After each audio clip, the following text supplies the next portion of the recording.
She ruined our relationship to please her stepdaughter. Years later, she wants to blame me for her problems. Part 3. It was a Tuesday afternoon when I walked in the door and saw it, a crisp manila envelope sitting squarely on the counter, no note, no explanation. My heart pounded as I slid it open. Inside were the divorce petition and a motion for temporary orders. She wanted exclusive use of our family home, full access to the joint accounts, even primary custody of the kids, effective immediately. Emily's plan was clear: take control of everything before I could mount a defense. But she underestimated how prepared I was.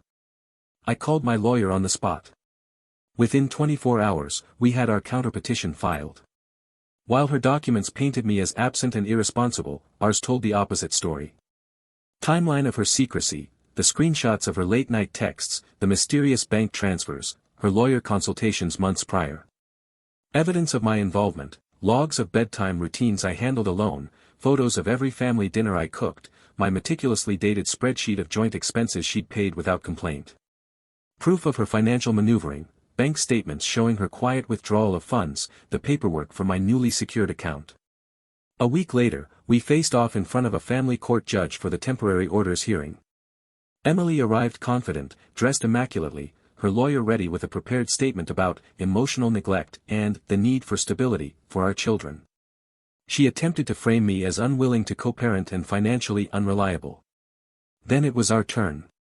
My lawyer stood and calmly walked the court through the evidence. He passed the judge the folder of texts where Emily herself admitted planning this divorce blitz.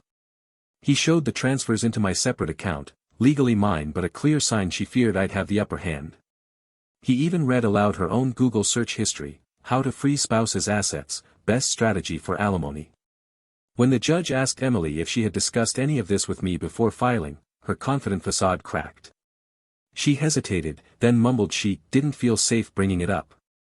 The judge raised an eyebrow and asked for specifics. None came.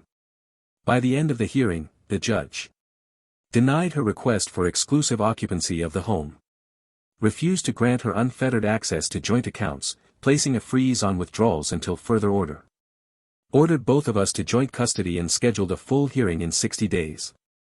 Emily sat there, jaw clenched, the weight of failure settling on her shoulders. Her plan to blindside me had spectacularly backfired. She'd walked into court believing she had the upper hand, only to emerge with fewer rights than before. As we left the courtroom, I caught her eye. She looked defeated. And I knew this wasn't over. But for the first time, I felt in control.